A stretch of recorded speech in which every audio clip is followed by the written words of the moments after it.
All right, buckaroos and buckarettes, here we go. We're going to talk a little bit about endothermic versus exothermic. Yes, and everybody knows, probably except Mr. Raines, that exothermic releases energy, and endothermic requires a constant input of energy. Now, normally what we're talking about is in a chemical reaction, we have stored potential energy in the reactants, and then we go through the reaction and whatever it requires to get this reaction going. And once it gets moving, then what happens is we convert the reactants to products, and this stored chemical energy is released, and it could be released as most normally as heat energy or whatever, right? And the other way around, a great example is photosynthesis, right? Continually put energy in, and we slowly, carbon by carbon, bond the carbons together, and as you bond those carbons together, you're storing potential chemical energy.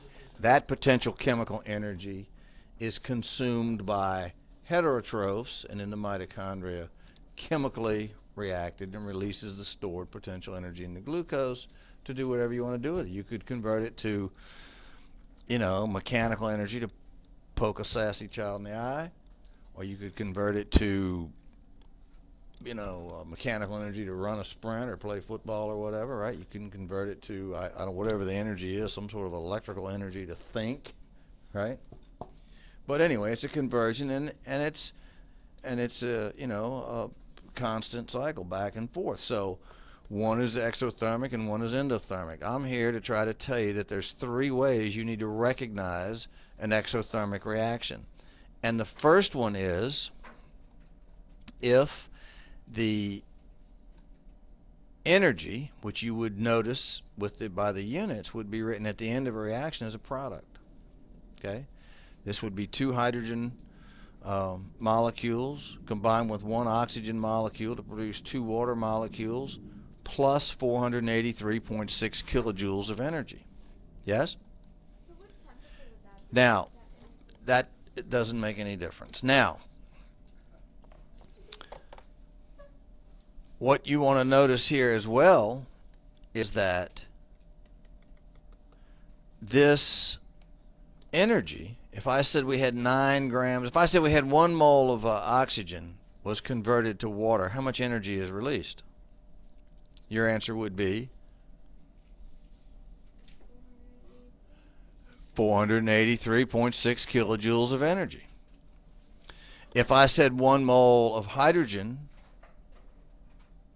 was incorporated into water, how much energy would be released?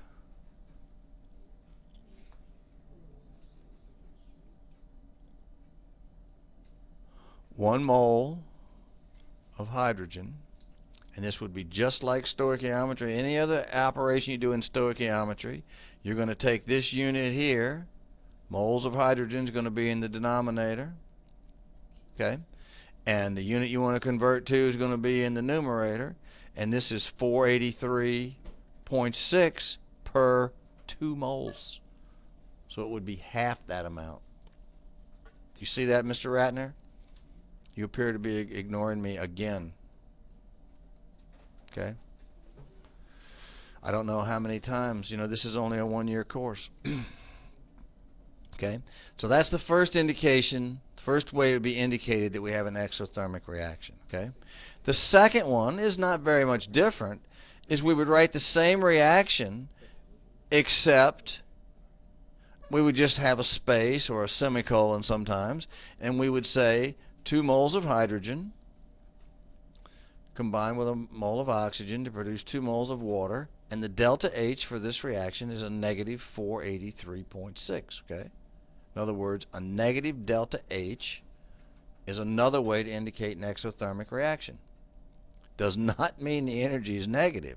It means that the change in energy, that's what the delta means, the change in energy is negative. In other words, there's more energy on the reactant side than there is on the product side. That's all it means, okay? Which is exothermic. Questions? And again, same deal. The stoichiometry would work the same way. It's 483.6 kilojoules per 2 moles of water per 1 mole of oxygen per 2 moles of hydrogen. Got it? And the key, Ms. Lewis, is taking what you have, understanding what you are given, understanding what you want your answer to be, your answer units in the numerator, your given units in the denominator, and you follow the reaction to get the ratio. The ratio is 483.6 to 2 here. It's 483.6 to 1 for oxygen. Got it? Okay? So it doesn't change, doesn't violate anything we learned about doing stoichiometry. Everybody understand that? Now, the third way is this reaction pathway or reaction curve, okay? And what we're talking about here is, got to get rid of this thing here.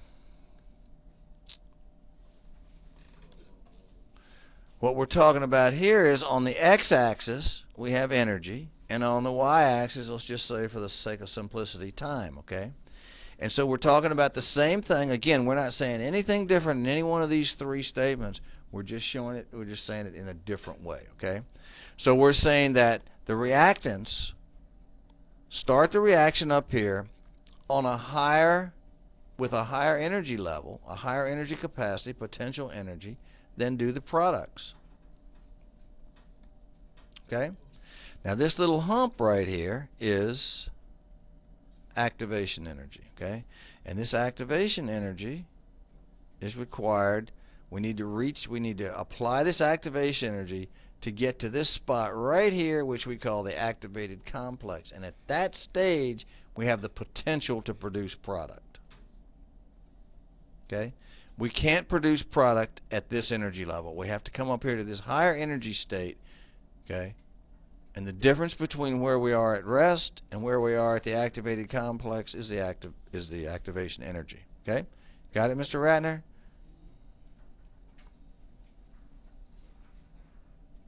Dozing off again? Okay. Now, if you put a scale on this, the difference between this line and this line would be what? 483.6 kilojoules. That is a negative move. That is a negative delta H. Okay? Questions? Okay. It's activation energy. Okay. Now, we'll look at endothermic. I'll skip my little box here that hides it off here. Endothermic, same three ways, okay? They look a little different. In an endothermic reaction, the energy content is going to be given to you as a reactant. In other words, it's the same quantity. All I've done there is reverse the reaction, okay? I said two H2Os can be decomposed into 2 hydrogens and 1 oxygen, okay? However, it's going to require 483.6 kilojoules per 2 water molecules. Right, Mr. Johnson? Per 1 oxygen, per 2 hydrogens, okay? Don't forget the ratio, the molar ratio. It's given to you just like we've been doing stoichiometry in grams or liters or whatever, yes? It's the molar ratio that's given to you in the balanced chemical equation, okay? So, in endothermic, the energy is a reactant, okay? In an endothermic reaction, the delta H is positive. Delta means change in. That's how you read it. Write it. You should write this on your paper if you have any confusion about it.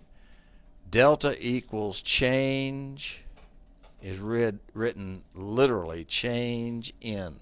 So change in H. In this case, we're talking enthalpy, heat energy, right? Okay?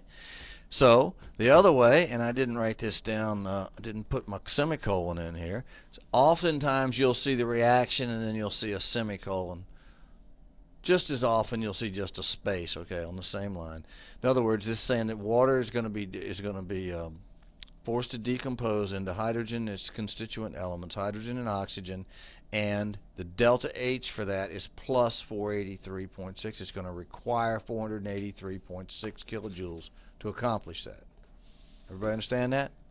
Now, in the reaction pathway or the reaction curve, what's going to happen here is the reactants are going to start lower on the energy axis than the products.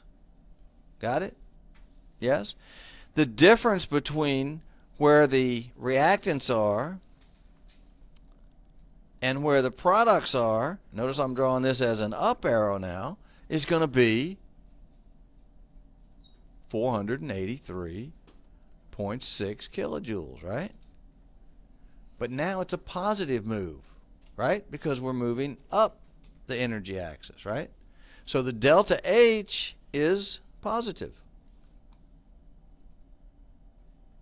Now, on your state test, on the SOL test, you could very easily be given, say, this reaction right here, or this reaction written like this, and then given a reaction pathway, maybe not show you what's on where, okay, and say which is the correct reaction pathway for this reaction, right? Or the one we just did before where it was exothermic, right? And give you two reaction pathways and say which reaction pathway matches the reaction, the balanced chemical equation written below. You follow what I'm saying? This pathway matches these two, okay? Back here, this reaction pathway matches these two. You follow what I'm saying? Everybody got me? Okay. Another interesting thing here. Now look here. The activation energy for an endothermic reaction, look at it. It's huge compared to an exothermic reaction. Right? So the thing you want to remember is not only do you have to provide all this activation energy, but you have to continually add energy because there's no excess energy to provide its own activation energy. You follow what I'm saying? I don't think I said that very well. Look, whoa, back this way. Look here. In the exothermic reaction, we provide this little bit of activation energy, and then all of this energy is available to go back and provide its own activation energy. Right? That's why the campfire burns for hours and hours and hours, right? Got it? Look at it like this. Look, if you want to look at it this way. Photosynthesis, endothermic reaction, requires sunlight. That's why it stops at night. Right? Yeah, that's why you have the fish kill in August in about 3 or 4 in the morning. It's the longest period away from the sunlight, right? If it's that close, that photosynthesis has stopped hours ago, and that's when the O2 level goes the lowest, okay? Because it's endothermic. It has to have a constant input of energy. All right? Any questions about that? Endothermic, the energy is a product. A reactant. Let me say that again. Endothermic, the energy is a reactant. The delta H is positive. The reactants are lower on the reaction curve than the products. Questions? Good. Okay. Now, another way to look at this, and this is a little bit more, we might need to go over this a little bit more, and we will. I forgot my sigma here. Okay. There's a sigma here too. Okay. Everybody knows what this sigma means. Sum of. Write it down. Means sum of. Okay. Sum of. We can put quotation marks around it. So another way to look at this, if you look at a chemical reaction, okay, and you this is in section 2 in this chapter we're in right here. It says, okay, what is the delta H of this reaction? And it says, okay, the heat of formation of this substance is so and so. The heat of formation of this substance is so and so, and on and on. Well, the delta H is going to equal the sum of the heats of formation of the products minus the sum of the heats of formation of the reactants. Okay? Now, if you look on page 862, look there real quick, you will see that's in the index, Mr. Ratner. That's towards the back of the book, 862. That is giving you the heats of formation of every chemical substance. Now here's the idea. Every chemical substance has a heat of formation associated with it. You got it, Mr. Raines? Because there is some energy consideration with the formation of every chemical substance, right? Now here's the key to this. Everything, the way you see it on the periodic table, has a value of 0. Every element in its pure state has a value of 0, including, Mr. Massengill, the diatomic elements. Okay? So, in our case, in our hydrogen and water, hydrogen, oxygen producing water, the hydrogen and the oxygen are 0. Right? So if we're talking about decomposing water, then the product would be hydrogen, heat of formation of hydrogen, 0, plus the heat of formation of oxygen, 0, minus the heat of formation of water. Right?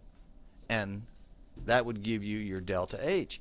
Nothing magic here. If the delta H is negative, it's exothermic. The delta H is positive, it's endothermic. Your state test will give you a very simple question like that to see if you know it's products minus reactants. Don't forget that. It's going to come up again in several different places. It's alphabetical. P minus R. Okay? In equilibrium and whatnot, it's P over R. Right? Question? But the bottom line is negative delta H is exothermic, positive is endothermic. You might have a question so simple it says, here's the heat of formation for these substances. Here's the equation. Is it endothermic or exothermic?